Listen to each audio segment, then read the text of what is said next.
कहते हैं दिल्ली दिल बरों की है, दिल जलों की है। कहते तो ये भी हैं कि दिल्ली दिल फरेबों की भी है। और लकी यानी कि लक्ष्मण लाल अग्रवाल में ये सारे गुण मौजूद थे। लोग उसकी शक्ल को देखकर ही कह देते थे, अबे दिल्ली से हो क्या। लकी वैसे दिखने में स्मार्ट और अट्रैक्टिव था, पर जेब से खस्ता हालत होने की वजह से रहता बेहद सिंपल तरीके से था। शर्ट का रंग उड़ा हुआ और पैंट से पैबंद जुड़ा हुआ। कहने को तो उसकी उम्र के लड़के दिल्ली की सड़कों पर रात को मोटर बाइक दौड़ाते थे, लेकिन लकी उर्फ लक्ष्मण लाल अग्रवाल सिर्फ कमरे से कॉलेज में पढ़ाई और गर्लफ्रेंड डिम्पल के साथ थोड़ा वक्त बिताना, फिर कॉलेज से दुकान, दुकान से जब होम डिलीवरी आए तो वहाँ, और फिर घर चला जाता था। हाँ, कभी कभी जब वो किसी लड़के को खाली सड़क पर मोटर बाइक दंदनाते हुए देखता तो कहता, एक दिन अपना टाइम भी आएगा जब मैं चश्मा लगाकर बैठूंगा और पीछे डिम्पल को बैठाऊंगा। देखना, जब वो मेरी कमर में अपना हाथ कसेगी और मैं तेजी से मोटरसाइकिल को इंडिया गेट के आसपास दौड़ाऊंगा तो सारे दिल्ली का दिल हम दोनों को देखकर जलेगा। दुकान में रखा हुआ बर्नॉल भी काम नहीं आएगा। लकी ने कहा और अपने हाथ में बर्नॉल की क्रीम को दबा दिया। जैसे ही उसने क्रीम को दबाया, उसका क्रीम बाहर आ गई। अबे गाधे, क्या कर रहा है? वो कोई स्पंज की गेंद है क्या जो उसे दबा रहा है? दुकान के मालिक ने उससे फटकारते हुए कहा और उसके सर पर एक चपत लगा दी। Sorry sir. लकी ने अपना सिर बचाते हुए कहा। वो खरोल बाग में स्थित एक छोटी सी मेडिकल स्टोर पर काम करता था। उसकी दुकान का नाम था चमन मेडिकल स्टोर और उसके ओनर का नाम था चमन लाल। लकी पिछले 5 साल से इन्हीं की दुकान पर काम कर रहा था। यहाँ इस छोटी सी शॉप पर काम करना उसकी मजबूरी थी। लाइफ में कंगाली की वजह से उसे कॉलेज में पढ़ाई पूरी करने के लिए पार्ट टाइम जॉब करना था। उसने कई अच्छी जगह अच्छी तनख्वाह की नौकरी ढूंढी पर नहीं मिली और वो इस मेडिकल स्टोर पर ही अटक गया। गधे, अब इसके पैसे क्या तेरा बाप भरेगा? कटेगा। इसका पैसा भी तेरी तनख्वाह से कटेगा और एमआरपी से डबल रेट में कटेगा। चमन ने अपने दांतों को किचमिचाते हुए कहा। गुस्से की वजह से उसकी नाक फूल गई थी और लकी की सांसें। उसने घबराते हुए ओनर से पूछा, एमआरपी से डबल क्यों सर जी? ताकि अगली बार से ऐसी कोई हरकत करने से पहले तू डबल बार सोचे, चमन ने कहा और उसके हाथ से ट्यूब छीन ली। उसका जी तो चाह रहा था कि वो लकी की खोपड़ी पर एक और बार अपना हाथ साफ कर ले, लेकिन उससे पहले ही दुकान का फोन बजने लगा। फोन की घंटी बजते ही लकी को वहां से निकलने का मौका मिल गया और वो भागते हुए फोन उठाने के लिए चला गया। हेलो जी, करोल बाग के बेस्ट मेडिकल चमन मेडिकल स्टोर से बोल रहा हूँ, बताइए क्या काम था? ये लकी की पेटेंट लाइन थी। चाहे कहीं से भी फोन आए, लेकिन उसे फोन पर बस यही बोलना था। जैसे ही इधर लकी ने अपनी बात कही, उधर से जवाब आया, मैं ब्लूमिंग नाइट होटल के कमरा नंबर 303 से बात कर रहा हूँ। एक छोटा सा ऑर्डर है, नोट करो और जल्दी से होटल पर डिलीवर करवा दो। वो एक लड़के की आवाज थी। उसकी आवाज में काफी भारीपन और एक अजीब सी जल्दबाजी थी। जैसे ही लकी ने वो आवाज सुनी, पता नहीं क्यों उसे वो आवाज जानी पहचानी सी लगी। जी सर, बताइए आपका क्या ऑर्डर है? हाँ तो लिखो, हार्ट प्ले के 2 पैकेट और 1 पैकेट टिश्यू। लकी, जो कि अपना पेन लेकर खड़ा था, हार्ट प्ले का नाम सुनते ही झिझक गया। असल में हार्ट प्ले नाम का एक कंडोम आता था और इसलिए उसका नाम सुनते ही लकी शर्मा गया था। इतने साल से भी मेडिकल की स्टोर पर काम करने के बाद उसे इन चीजों का नाम सुनने में शर्म आती थी। हेलो भाई, लिखा कि नहीं लिखा? उस आदमी ने फिर से लकी से पूछा। जी सर, लिख लिया सर, लिख लिया। लकी ने खिसिया कर हंसते हुए कहा।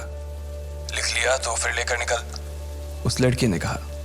उसकी आवाज सुनकर ना जाने ऐसा क्यों लग रहा था कि वो बहुत बड़ा आदमी था। जी सर, लेकिन सर बाहर तो बारिश हो रही है, लकी ने कहा। उसने देखा कि बाहर बहुत तेज बारिश हो रही थी।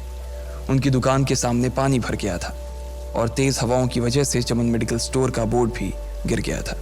लकी को लग रहा था कि वो इतनी तेज बारिश में अभी एकदम से तो नहीं निकल पाएगा, तो उसने उस लड़के को समझाते हुए कहा, सर मैं ऑर्डर तो ले आऊंगा पर थोड़ा टाइम लग जाएगा, बारिश थोड़ी थम जाए आप। इससे पहले कि वो कुछ आगे बोल पाता, फोन पर लड़का बोल पड़ा। तुम्हारे मालिक को पता है कि तुम मल्होत्रा जी के लड़के को मना कर रहे हो? हाँ पता है, बारिश हो रही है, इसलिए सारा सामान अच्छे से थैली में पैक करके लाना और लेट नहीं होना चाहिए, समझे? उस लड़के ने कहा और इससे पहले कि लकी आगे कुछ कह पाता, उसने फोन काट दिया। उधर से लकी के दुकान का ओनर उसे घूर कर देखा जा रहा था। लकी के हाथ में पेन और पेपर देखकर ही वो समझ गया था कि उसके पास कोई ऑर्डर आया था। आज वैसे भी इतनी बरसात होने की वजह से सुबह से इक्का दुक्का ग्राहक ही दुकान पर आए थे। ऐसे में उसकी दुकान का मालिक एक भी ऑर्डर को छोड़ना नहीं चाहता था। वो लकी को देख रहा था और लकी बारिश की ओर देख रहा था। बारिश का बहाना नहीं चलेगा, जाना पड़ेगा, चमन लाल ने कहा। मैं बहाना नहीं कर रहा सर, थोड़ी बारिश धीमी हो जाए तो मैं चला जाऊंगा। अभी आप खुद ही देखिए कितनी तेज बारिश है। वो पता नहीं कोई मिस्टर मल्होत्रा का कोई बेटा कुछ ज्यादा ही जल्दी में था, मैं साइकिल से तो पहुंच नहीं पाऊंगा इतनी जल्दी। लकी ने उनकी ओर देखते हुए कहा। क्या कहा? मिस्टर मल्होत्रा जी का बेटा? तू मेरी दुकान बंद करवाएगा क्या? अभी क्या भी निकल उनका ऑर्डर लेके, वो हमारे बहुत पुराने कस्टमर है, चमन ने कहा। पर लकी ने कहा ही था कि चमन बोला। पर कुछ नहीं, तू मेरी मोटरसाइकिल ले जा, उसने गुस्से में कहा। अरे सर जी, 200 के ऑर्डर में मुश्किल से 40 रुपए बचेंगे, इससे 3 गुने का तो पेट्रोल ही लग जाएगा, और अगर गाड़ी रास्ते में बंद हो गई तो अलग से खर्चा, लकी ने समझाते हुए कहा। वो जानता था कि उसका मालिक इन सब बातों पर ध्यान नहीं देने वाला। चमन लाल बोला। कोई बात नहीं, तू जा, चाहे जो हो जाए ग्राहक नाराज नहीं होना चाहिए, और वैसे भी वो मल्होत्रा जी का बेटा है। चमन लाल ने मोटरसाइकिल की चाबी लकी की ओर उछालते हुए कहा। लकी ने चाबी ली। उसे देखकर उसके अंदर मिक्स फीलिंग आ गई। एक तो वो बहुत खुश हुआ कि बड़े दिनों बाद बाइक चलाने को मिलेगी, पर वहीं दूसरी तरफ दुखी इसलिए हुआ कि बाइक मिली भी तो ऐसी तेज बारिश में, अगर खराब हो गई तो इसकी चपत भी उसके सिर पर ही पड़ेगी। वो मुंह लटकाकर रेनकोट और हेलमेट पहनते हुए वहां से निकल गया। बाहर आकर बाइक को देखा तो लकी ने मन में सोचा, चलो ठीक है, जो होगा देखा जाएगा, कम से कम बाइक तो चलाने को मिल रही है। दरअसल लकी इतने साल काम करने के बाद भी अपने लिए एक मोटरसाइकिल नहीं ले पाया था। लकी की तनख्वाह ही इतनी भर थी कि सिर्फ उसके कमरे का किराया, उसकी साइकिल में डालने वाली हवा का खर्च, बिजली पानी का बिल और डिम्पल के साथ महीने में 1-2 बार बाहर खाने का खर्चा ही निकल पाता था। उसे डिम्पल की कही बात अक्सर याद आती थी। लकी, अगर अगले 2 महीने में तूने बाइक नहीं खरीदी ना तो मैं तेरे से ब्रेकअप कर लूंगी, देखना। असल में डिम्पल को लकी के साथ बाइक पर घूमने की बड़ी तमन्ना थी। लकी की इस उजाड़ जिंदगी में एक वही तो थी जिसके लिए जिंदा रहने को उसका जी चाहता था। जब भी वो उससे बाइक की बात करती तो लकी डिम्पल की इस बात को हंसकर टाल देता था। वो अपने मन में इस बात को अच्छे से जानता था कि डिम्पल उससे बहुत प्यार करती थी और वो उससे कभी छोड़ कर नहीं जा सकती थी। वो दोनों एक दूसरे में ऐसे घुले मिले थे जैसे बादल बरसात में घुल जाती है। लकी को डिम्पल बहुत पसंद थी और वो उसके लिए दुनिया जहां की खुशियां खरीद कर ला देना चाहता था। वो चाहता था कि एक दिन वो डिम्पल को प्लेन में बैठाए, लेकिन उसके ये सब ख्वाब इस कम तनख्वाह की नौकरी की वजह से कभी पूरे नहीं होने वाले थे। पर आज उसके पास एक मौका था। वो डिम्पल को अपने साथ इस बारिश में राजपथ घुमाना चाहता था। वो उसे दिल्ली दिखाना चाहता था। चमन लाल को देने के लिए उसने पहले से ही बहाना सोच रखा था। बस जल्दी से वो ये डिलीवरी देकर सीधे डिम्पल के पास ही जाने वाला था। उसने होटल ब्लूमिंग नाइट के बाहर मोटर बाइक पार्क की और सीधे होटल के अंदर चला गया। लकी ने रिसेप्शन पर पहुंचकर नमस्ते करते हुए रिसेप्शनिस्ट को बोला, जी मैं चमन मेडिकल स्टोर से आया हूं, रूम नंबर 303 का ऑर्डर था सर। रिसेप्शन पर खड़ा आदमी उसके हाथ में काली थैली को देखकर समझ गया था कि उसमें क्या था और वो मंद ही मंद मुस्कुराते हुए बोला, 3rd फ्लोर पर है, लिफ्ट से चले जाओ, रेनकोट यहीं उतार देना। जैसा उस आदमी ने कहा लकी ने ठीक वैसा ही किया और लिफ्ट में चढ़ने के कुछ ही देर बाद वो 3रे माले पर पहुंच गया था। वो रूम नंबर 303 के बाहर पहुंचा और उसने डोरबेल बजाई। जैसे ही दरवाजा खुला लकी ने थैली आगे बढ़ाते हुए कहा, नमस्ते, मैं चमन मेडिकल स्टोर से लकी, ये आपका। इससे पहले कि लकी आगे कुछ कह पाता उसकी आंखें फटी की फटी रह गई थी। उसने अपने सामने जो देखा उसके बाद उसे ऐसा लगा कि बंद छत के नीचे भी उसके ऊपर आसमान से आकर एक जोरदार बिजली गिर गई थी। उसके सामने एक लड़की खड़ी थी। वो लड़की और कोई नहीं बल्कि उसकी गर्लफ्रेंड डिम्पल ही थी। उसने एक पर्पल कलर का नाइट गाउन पहन रखा था। उसके काले घने बाल गीले थे और उसने उन्हें अपने कंधे पर फैला रखा था। उसकी खुशबू से ही ये चीज साफ पता चल रही थी कि वो अभी अभी नहा कर आई थी। डिम्पल, तुम यहाँ क्या कर रही हो? लकी को अपनी आंखों पर विश्वास ही नहीं हो रहा था। उसने 2 बार अपनी पलकें झपका कर देखा, लेकिन दोनों बार ही उसे अपने सामने डिम्पल ही नजर आई। तुम यहाँ क्या मेरा पीछा करते हुए आए हो लकी? डिम्पल ने उल्टा उसी के ऊपर पलटवार करते हुए कहा। लकी को देखकर उसके दिल की धड़कन भी तेज हो गई थी। उसे उम्मीद नहीं थी कि लकी यहाँ आ जाएगा। उसने ना तो सुबह से उसे फोन किया था और ना ही उसके मैसेज का कोई जवाब दिया था। वो अपने मन में सोचकर बैठी थी कि वो अगले दिन खुद ही उससे मिलकर बोल देगी कि उसकी तबीयत खराब थी। डिम्पल बेबी, क्या हो गया? किससे बात कर रही हो? अचानक से एक गबरू जवान सा लड़का दरवाजे के पास आकर खड़ा हो गया था। उसने बनियान पहन रखी थी। लकी उसे पहचान गया था। साले राहुल के बच्चे, तेरी हिम्मत कैसे हुई मेरी डिम्पल को हाथ लगाने की? लकी ने जैसे ही राहुल को देखा उसके तन बदन में मानो आग सी लग गई थी। वो उसे इस वक्त इतना बुरा मारना चाहता था, इतना बुरा पीटना चाहता था जिसकी कोई हद सीमा नहीं थी। लकी जिस कॉलेज में पढ़ता था, राहुल और डिम्पल भी उसी में पढ़ते थे और वो कॉलेज राहुल के फादर का ही था। डिम्पल ने राहुल के पिता की एक कंपनी में जॉब पकड़ ली थी और राहुल उस पर बहुत लाइन मारता था। लकी ने 1-2 बार डिम्पल को उससे दूर रहने के लिए भी कहा, लेकिन डिम्पल ने उसे ये कहकर टाल दिया था कि वो सिर्फ अच्छे दोस्त थे। आज भी इससे पहले कि वो आगे बढ़ता, डिम्पल उन दोनों के बीच आ गई। रुक जाओ, डिम्पल ने गुस्से में कहा और लकी के सीने पर हाथ रखकर उसे रोक दिया। लकी लंबी सांसें ले रहा था और कुछ ही सांसों के बाद उसका गुस्सा शांत हो गया। अब डिम्पल के पास भी छुपाने के लिए कुछ नहीं था, इसलिए उसने लकी से कहा, लकी, आज से तुम्हारा और मेरा ब्रेकअप। ब्रेकअप? लकी के पैरों के नीचे से जमीन खिसक गई थी। उसकी आंखें नम हो गईं।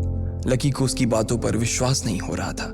उसने डिम्पल की ओर देखा और बोला, डिम्पल, हम पिछले 1 साल से एक दूसरे के साथ हैं और तुम हो कि मुझसे ब्रेकअप करना चाहती हो?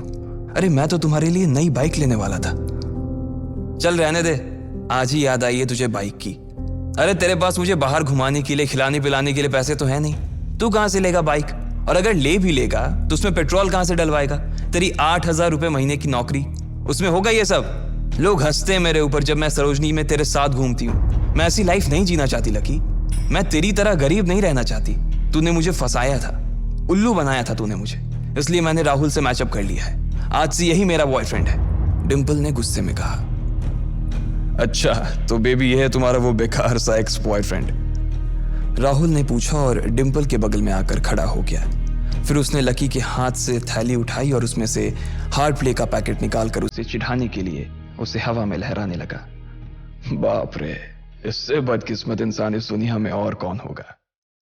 राहुल ने उसकी टांग खींचते हुए कहा। लकी के पास उसकी बात का कोई जवाब नहीं था। उसने गुस्से से डिम्पल की ओर देखा और अपनी हाथों की मुट्ठी भींच ली। फिर वो वहां से निकल गया। अबे पैसे तो ले जा, सब कुछ फ्री में देता जाएगा क्या? राहुल ने जोर से ठहाके लगाते हुए कहा, लेकिन लकी बिना उसकी बात सुनते ही निकल गया। उसके दिमाग में डिम्पल के कहे शब्द गूंज रहे थे। उसने कभी सपने में नहीं सोचा था कि डिम्पल उसके साथ कुछ ऐसा भी कर सकती थी। जिस इंसान के लिए वो इतना कुछ करना चाह रहा था, उसे उसकी कोई कदर ही नहीं थी। लकी इतना हताश हो गया था कि बुरी तरह से रोने लगा। इस बार वो लिफ्ट से नहीं बल्कि सीढ़ियों से नीचे उतरा और एक ही एक सीढ़ी उतरने के साथ उसके आंसू आंखों से छलकते जा रहे थे। जब उसकी आवाज सुनकर कुछ लोग अपने कमरे से बाहर आए तो लकी ने तुरंत अपने आंसू पोंछे और तेजी से वहां से भाग गया। उसे जिंदगी में पहली बार प्यार हुआ था और पैसों की कमी की वजह से ना सिर्फ उसका प्यार बल्कि उसकी पूरी जिंदगी बर्बाद हो गई थी। लकी जैसे ही बाहर आया तो उसने देखा कि बाहर अंधेरा हो गया था। आसमान में तेज बिजली कड़की और बारिश जो थमी थी एकाएक फिर से झमाझम बरसने लगी।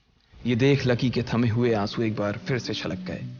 उसका दिल बुरी तरह से टूट चुका था, लेकिन उसे इस बात की खुशी भी हो रही थी। आखिर आज उसे डिम्पल का असली चेहरा नजर आ गया था। वो तो उसके साथ घर बसाने की सोच रहा था, लेकिन अच्छा हुआ कि उसने पहले ही उसका घर बर्बाद होने से बचा लिया। लकी को दुख तो बहुत हो रहा था, पर उसे यह भी लग रहा था कि उसे आगे चलकर यही दुख उसे खुशी देने वाला था। लेकिन एक चीज थी जो लकी को परेशान कर रही थी, वो थी उसकी माली हालत। उसकी जेब इतनी तंग थी कि उसे फटी हुई जेब की पैंट पहनकर घूमना पड़ता था। कभी कभी तो लकी सिर्फ रोटी खाकर दिन काट लेता था।